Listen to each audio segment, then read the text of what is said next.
എനിക്ക് ഭയങ്കര ഇഷ്ടമുള്ളൊരു സാധനമാണ് കേട്ടോ ഈ പൊറോട്ട ബീഫ്. അല്ലടാ ഇതിപ്പോൾ ഇഷ്ടമില്ലാത്ത ഏത് മലയാളികളല്ലേ? മലയാളിയുടെ ദേശീയ വികാരമാണല്ലോ ഈ പൊറോട്ടയും ബീഫും.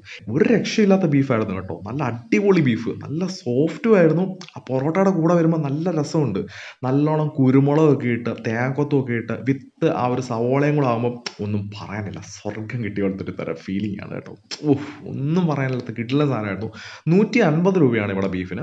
പൊറോട്ടയ്ക്ക് 10 രൂപയാണ്. കുഴപ്പമില്ലാത്ത റേറ്റാണ്. പക്ഷെ 150 എന്ന് പറഞ്ഞാലും അത്യാവശ്യം ഉണ്ട്, ക്വാണ്ടിറ്റി ഉണ്ട് കേട്ടോ ബീഫ്. നല്ല അടിപൊളി ബീഫാണ്. പൊറോട്ടയും നല്ല വലിയ ബീഫ് പൊറോട്ടയാണ്, നിങ്ങൾക്ക് കാണാൻ പറ്റും കണ്ടോ. 150ൻ്റെ ബീഫാണ്, അത്യാവശ്യം നല്ലോണമാണ്, വലിയ കഷ്ണമുണ്ട്. നല്ല തേങ്ങാക്കൊത്തൊക്കെ ഇട്ട് നല്ല അടിപൊളി സാധനമാണ്. നല്ല സ്പൈസിയാണ്, നല്ല അടിപൊളിയാണ്. ഞാൻ ദേ ഈ പൊറോട്ടയുടെയും ബീഫിൻ്റെയും ഒപ്പം തന്നെ നമ്മുടെ പഴംപൊരിയും കൂടെ ഒന്ന് ട്രൈ ചെയ്ത് നോക്കി കേട്ടോ. പഴംപൊരിയും ബീഫും. അപ്പോൾ ഇതിൻ്റെ മൊത്തം ഡീറ്റെയിൽസ് അറിയാനും ഇത് ഏത് കടയാണ് എന്താണെന്നൊക്കെ അറിയാനായിട്ട് നമ്മുടെ യൂട്യൂബ് ചാനലിലേക്ക് നേരെ പോക്കോ. കൂൾ ഗുരു യൂട്യൂബ് ചാനൽ പോവുക. ചുമ്മാ പോയാൽ പോരാ, അവിടെ ചെന്ന് സബ്സ്ക്രൈബ് ചെയ്യണം, ബെൽ ഐക്കൺ ക്ലിക്ക് ചെയ്യണം. കൂടുതൽ വീഡിയോ ആയിട്ട് ഞാൻ മടങ്ങി വരുന്നതായിരിക്കും. അതുവരേക്കും ടാറ്റാ, ബൈ.